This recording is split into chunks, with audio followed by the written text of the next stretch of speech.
Hello and welcome to Max's Pro Audio Tutorials.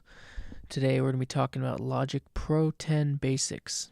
So in our first episode here, we're going to be talking about creating a session and creating an audio track. So first what we're going to do is open up Logic Pro.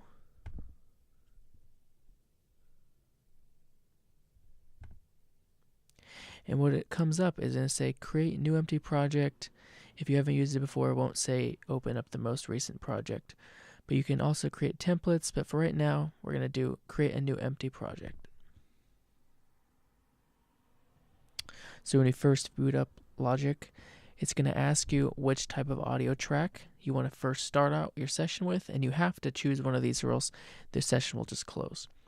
So what we're going to do is we're going to show you how to set up a basic audio track and then know how to arm the track, record it, and yes, and make sure you save your session well. So right now we're going to click on audio. I'm choosing my input. Right now my input 2, it's on the external mic of my Apogee interface. And what you can do whenever you pop up your interface, you can choose which input you want to do. If you're using a USB mic, you want to choose your USB input. If you're using an interface, you want to choose the right channel.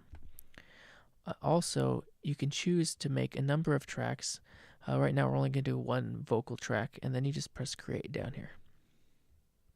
Great, so we can see that our audio track is popping up, and you can see my level is popping up from the microphone I'm going to record. So you want to do is what I first suggest is that you name your file. You want to name it to be whatever instrument or voice or whatever you're going to be recording, just so when you get a bunch of tracks, you know exactly what it is. So I'm going to call this one voice track 1.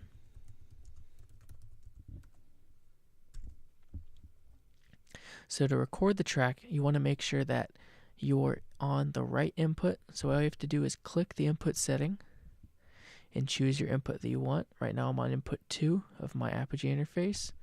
And also what you can do if you're doing a stereo mic setup where you have two mics, you have to click this circle, which is mono, and make it stereo. Then it makes it both inputs 1 and 2, or if you have a different interface, it could be 3 and 4, or 5 and 6, or something like that.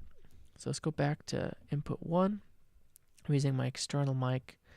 If you have a mic that requires phantom power, like a condenser, this is where you'd add your phantom power right here. You just click on the 48 and adds 48 volts. It actually has my interface has a built-in low pass and a phase flip right here, but some interfaces don't have that. So what we're going to do to record the track, all you have to do is click on the input monitoring to be able to hear yourself and be able to hear the track that you're recording. But then if you're going to record it, you press this R, and that arms the track, gets it ready for record.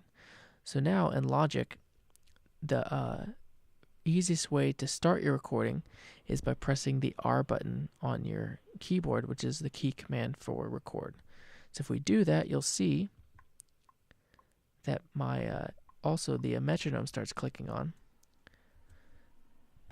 So if you click on the metronome, right click it, you can set it to either simple mode, click while recording, click while playing. Right now I'm going to do not click at all, just for this test. So press R to get your vocal track. So now you can see that there's some waveform happening here. And what you generally want to do with the audio signal is you want to get your meter you see here on the left to be somewhere around a healthy level of like -10, -6. Right now this is a little low, so what I do normally if I'm recording a signal for an audio recording, I want to boost my gain on my interface to be somewhere around -10 to -6. So once I'm done, I just want to press stop or just press the space bar, and that stops our recording. So now you can see, if I zoom out a little bit, that's my recording. And if you end up recording something too low, all you have to do is go up into this region area right here, and there's a gain setting, and that will give you some boost. So now I can boost it up, so when I play it back, let's see what happens. Now I have a little bit, if I take off the, I'm coming in now at like -15, which is better. Cool.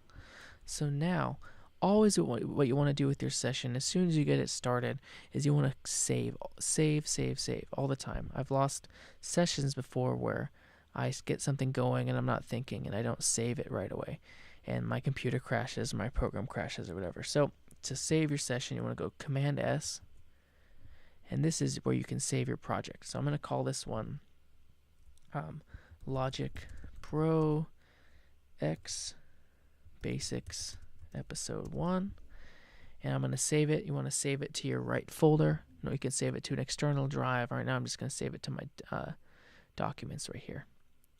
You can save it also as a package or a folder. I normally save it as a folder. A package puts it all in one Logic Pro icon, and the folder sets it up in folders within each other. And you want to make sure all your audio files are clicked, which are by default they are. Great. So now my session's named up here. I have a voice track that I just recorded, and that's how you record a basic audio track in Logic Pro.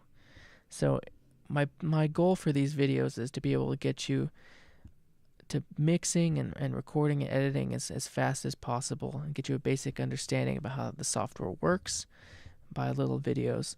And yeah, thanks for tuning in. See you in the next one.